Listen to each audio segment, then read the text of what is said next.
Hello दोस्तों, कैसे हो आप दोस्तों। आप सभी के लिए आपका आज का अर्धवार्षिक परीक्षा 12वीं 2022-23 का यहाँ पर 100% असली पेपर। जैसा कि आपको पता है कि आपकी 5-6 जनवरी को आपका जीव विज्ञान का पेपर है, तो इसका पूरा रियल पेपर आ चुका है। तो इसका अपन फुल सॉल्यूशन देखेंगे। ओके, चलिए वीडियो को शुरू करते हैं। तो चलिए फ्रेंड्स, यहाँ सबसे पहले अपना ऑब्जेक्टिव देखते हैं। तो ऑब्जेक्टिव के साथ साथ में बाद में देखेंगे, ठीक है। यहाँ से आप अपन प्रश्न क्रमांक 5 से शुरू करते हैं। यहाँ पर सारे ऑब्जेक्टिव यहाँ पर सभी मौजूद हैं। चलिए प्रश्न क्रमांक 5 से अपन देखते हैं। उसके बाद देखते हैं क्या है, अलैंगिक व लैंगिक जनन में दो अंतर, ठीक है। उसके बाद दूसरा आता है निषेचन का संक्षिप्त अर्थ स्पष्ट कीजिए। तो इसका अपन आंसर देखते हैं। सो गाइस, सभी जिलों में यही प्रश्न आने वाले हैं। तो इसका अपन आंसर देते हैं लैंगिक व अलैंगिक जनन। इसमें एक ही नर युग्मक संतान की उत्पत्ति होती है। इसमें संतान की उत्पत्ति के लिए दो जनकों का होना आवश्यक है, ठीक है। इसमें एक ही जनक द्वारा संतान की उत्पत्ति होती है। इसमें संतान की उत्पत्ति के लिए दो जनकों का होना आवश्यक है। इसमें भ्रूण का विकास होता है, इसमें भ्रूण का विकास नहीं होता है। इसमें निषेचन होता है, इसमें निषेचन नहीं होता है। यह प्रजनन में केवल समसूत्री विभाजन होता है। इस प्रजनन में समसूत्री एवं अर्धसूत्री दोनों विभाजन होते हैं। तो ये आपका राइट आंसर है। फटाफट से इसको देख लीजिए। उसके बाद अपना अगला क्वेश्चन आता है।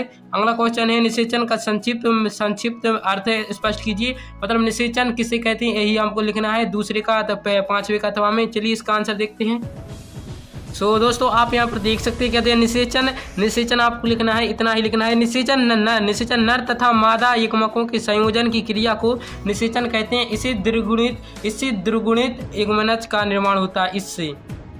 इससे द्विगुणित युग्मनज का निर्माण होता है। नर तथा मादा के युग्मकों की संलयन क्रिया को निषेचन कहते हैं। इससे द्विगुणित युग्मनज का निर्माण होता है।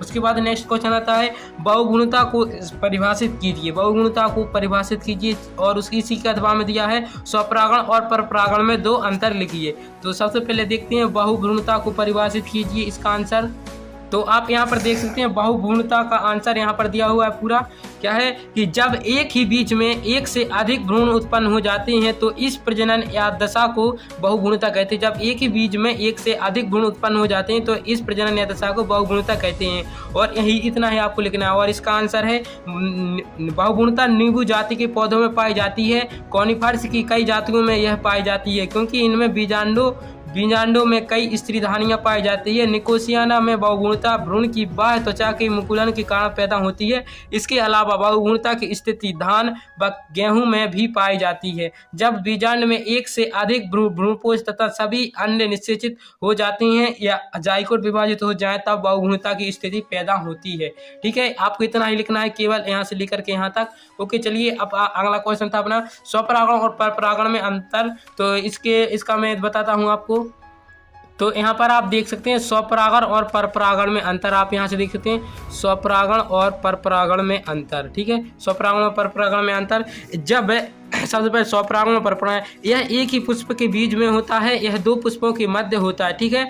ये वाला स्वपरागण का इसमें लिखा है और ये वाला परपरागण का इसमें लिखा है, ठीक है। अब इसको स्वपरागण का ये वाला है। इसमें एक पुष्प के परागण उसी पुष्प की वर्तिकाग्र पर गिरते हैं और ये परागण का है यहाँ पर, ठीक है। इसमें एक पुष्प के परागण दूसरे पुष्प की स्टिग्मा या वर्तिकाग्र पर गिरते हैं। उसके बाद नेक्स्ट आता है इसमें माध्यम की आवश्यकता नहीं होती। इसमें माध्यम की आवश्यकता होती है, जैसे पानी, हवा एवं जल। उसके बाद यह द्विलिंगी पुष्प में होता है। यह एक लिंगी व द्विलिंगी दोनों पुष्पों के मध्य होता है। उसके बाद इसमें पुष्प की शुद्धता बनी रहती है। इसमें पौधों की शुद्धता पूर्णतः नष्ट हो जाती है। इसमें कम समय लगता है। इसमें माध्यम को होने में अधिक समय लगता है, ठीक है। इस माध्यम खोलने में अधिक समय लगना है। तो यार इसमें से आपको कोई 3 ही याद करनी है, ठीक है। 3 कर लीजिए, आपको जो भी अच्छी लगे सरल। चलिए उसके बाद अगला क्वेश्चन देखिए। उसके बाद है अपरा के कार्य लिखिए। नेक्स्ट आता है अपरा के कार्य लिखिए। तो इसका आंसर देख लीजिए और टेस्ट ट्यूब बेबी क्या है इसका भी आंसर देखते हैं। तो यहाँ पर आप देख सकते हैं प्लेसेंटा के कार्य। दोस्तों प्लेसेंटा को अपरा बोला जाता है हिंदी में, इंग्लिश में प्लेसेंटा और हिंदी में अपरा। प्लेसेंटा बच्चे के लिए किडनी की तरह काम करता है। ये खून बच्चे तक पहुंचने से पहले फिल्टर करके साफ कर देता है ताकि बच्चे तक किसी प्रकार का कोई हानिकारक तत्व ना पहुंचे, ठीक है। उसके बाद दूसरा कार्य देखते हैं इसका। ये क्या है, ये बच्चे के लिए फेफड़ों के तौर पर भी काम करता है क्योंकि गर्भ में इसी के जरिए बच्चे तक ऑक्सीजन भी पहुंचती है। इसी की वजह से बच्चा माँ के गर्भ में जीवित रहता है। तो ये अपना कितना इंपॉर्टेंट है। उसके बाद अगला क्वेश्चन देखते हैं टेस्ट ट्यूब बेबी क्या है। चलिए इसका आंसर देखते हैं। उसके बाद आता है दोस्तों टेस्ट ट्यूब बेबी क्या है।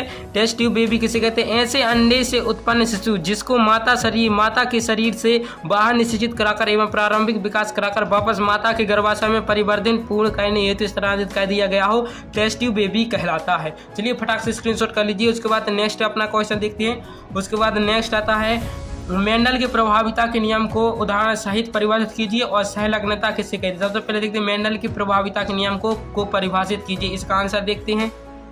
सो गाइस यहाँ पर अपन देख लेते हैं मेंडल का प्रभाविता का नियम जीव के किसी जीव के सभी लक्षण इकाइयों के रूप में होते हैं। प्रत्येक एक लक्षण किसी विशेष कारक के युग्म से निर्देशित होता है।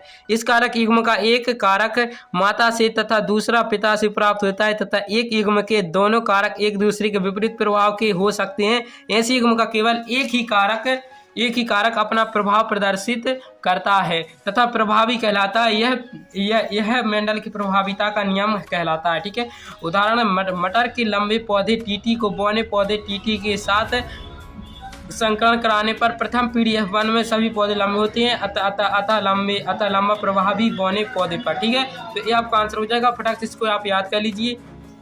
उसके बाद नेक्स्ट क्वेश्चन आता है क्या सहलग्नता किसे कहते हैं। इसका आंसर देखते हैं।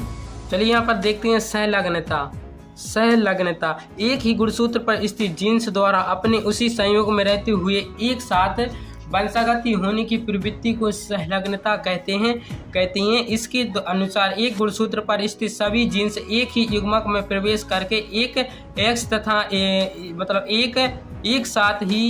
एक साथ ही संतान में वंशागत होते हैं। उदाहरण मतलब संलग्नता दो प्रकार की होती है, पूर्ण संलग्न और अपूर्ण संलग्नता। ठीक है, चलिए उसके बाद अगला क्वेश्चन देखते हैं क्या आता है।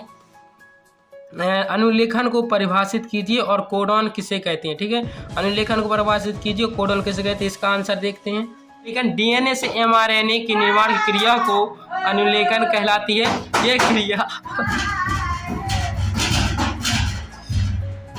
यह क्रिया आरएनए पॉलीमरेज एंजाइम की उपस्थिति में होती है, कोडॉन।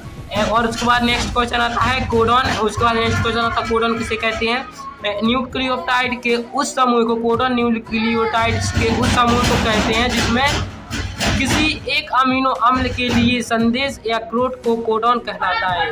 कोडॉन हो क्रोड कहलाता है। जैसे AUG एक समारंभ कोडॉन है, ये AUG एक समारंभ कोडॉन है। ठीक है, तो ये आपको हो जाएगा। आगे का पेपर अगले वीडियो में देखेंगे। चलिए मिलते कोई नेक्स्ट वीडियो में, तब तक के लिए जय हिंद, वंदे मातरम।